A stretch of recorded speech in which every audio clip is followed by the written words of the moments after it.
ভেবেছিলাম এবারে বাড়ি এসে বাবার বাড়ি হয়তো যাওয়া হবে না, তাই মনটা অনেকটা খারাপ হয়ে গিয়েছিল। আর আমরা যেহেতু এসেছিলাম 4 থেকে 6 দিনের ছুটি, তারপরেই দেখছি আমার হাজবেন্ড বলল যে না, আমরা কিছুদিন এক্সট্রা থাকবো। এই কথাটা শুনে আনন্দে মনটা ফুরফুরে হয়ে গেল। তারপরেই বললাম চলো তবে কিছুদিনের জন্য একটু বাবার বাড়ি থেকে ঘুরে আসি। বাবার বাড়ি হয়তো হঠাৎ করতে যাওয়ার ট্যুর হলো, তার জন্যই কিন্তু আমাদের অনেকটা অন্ধকার হয়ে গিয়েছিল। তাই বাবার বাড়িতে গিয়ে সোজা ওখান থেকে ভাইপোকে তুলে নিয়ে চলে গেলাম সালুয়াতে মোমো খেতে। ওই যে মোমোটা খাওয়া হয়ে গেল সেখানে, তোমরা তো দেখতেই পেলে ভিডিওতে। সালুয়াতে আমরা বসে মোমো খেলাম। পরের দিন সকালবেলায় কিন্তু খুব বড় একটা পুজো আছে, তার জন্যই দেখো আমি সকালবেলায় উঠে মাকে একটু হেল্প করে দিচ্ছিলাম, লেপালেপির কাজ করে দিচ্ছিলাম। এই পুজোটা ছিল একটা মানুষের জীবনের সব থেকে একটা গুরুত্বপূর্ণ পুজো। এই পুজোটার জন্যই হয়তো কিছু মানুষের আশা পূর্ণ হবে, তার জন্যই কিন্তু ভোরবেলা থেকে লেপালেপির কাজ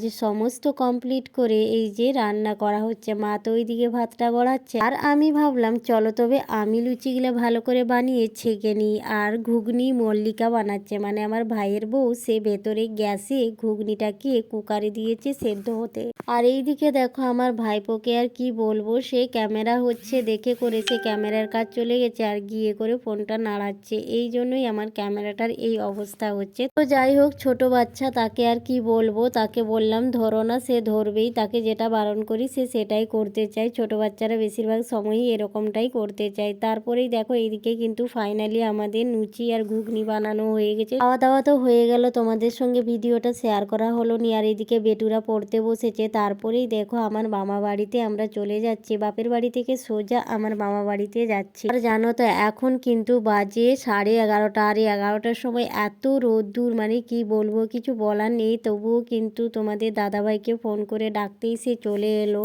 যেহেতু বাবার বাড়িতে আমাকে ছেড়ে করে বাড়ি চলে গিয়েছিল, তারপরে মামা বাড়িতে যেহেতু একটা নিমন্ত্রণ ছিল মৎস্য খেতে যাওয়ার, তার জন্যই কিন্তু তাকে ডাকলাম যে চলো তবে ঘুরে আসি মামা বাড়ি থেকে। এই সুযোগে দাদু দিদার সঙ্গেও দেখা হয়ে যাবে, তার জন্যই কিন্তু দেখো দুজনেই বেরিয়ে পড়েছি। আর আমার ভাইপো কিন্তু আমাদের সঙ্গে যাবেই, তার জন্য তাকেও সঙ্গে নিয়ে যাচ্ছে। আর আমার মা কিন্তু তার আগের দিন সন্ধেবেলায় চলে গিয়েছে। আমরা খেমাশুলিতে পৌঁছে গেছি, আর ওখানে কিন্তু খুব সুন্দর একটা মিষ্টি দোকান আছে, তাই ওখানে আমরা মিষ্টি দোকানে চলে গেলাম কিছু মিষ্টি নিতে। আর এই দিকে আমার ভাইপোর কাণ্ড দেখো, সে কিন্তু গোডাউনে ঢুকে গেছে আর বলছে পিসিমণি আমি এগুলো সব একাই খাবো। আর তাকে মাজাটা দিয়েছি খেতে পাইপ দিয়ে খাওয়ার জন্য, সে বলছে না আমি কেটে এইভাবেই খাবো। তো যাই হোক, তার মনের মতন করে তাকে খেতে দেওয়া হলো। তারপরেই ফাইনালি কিন্তু আমরা গন্তব্যস্থলে পৌঁছে গেছি মামা বাড়িতে। আর এইখানেই কিন্তু দেখো পালা কীর্তন হচ্ছে, তো আমরা সোজায় চলে গিয়েছিলাম পালা কীর্তন দেখতে। আর এইদিকে দেখো বাড়িতে বাড়িতে কিন্তু দধি নিতে চলে এসেছে, আর মামা বাড়িতেও দেখছি দধি নিতে এসেছে। তার জন্যই কিন্তু মামা দিদা এই দেখো তাদের যেভাবে নিয়ম তারা সেইভাবেই করছে। আমাদের কিন্তু এরকম নিয়ম নেই, তাদের এরকমই নিয়ম। আমাদের যদি এরকম নিয়ম থেকে থাকে তাহলে কিন্তু অবশ্যই কমেন্ট করে জানিও। অনেক অনেক ধন্যবাদ তোমাদেরকে এতক্ষণ ধৈর্য ধরে আমার এই ভিডিওটা দেখার জন্য। যদি ভিডিওটা ভালো লেগে থাকে তাহলে লাইক কমেন্ট শেয়ার করে দিও। আর এরকম যদি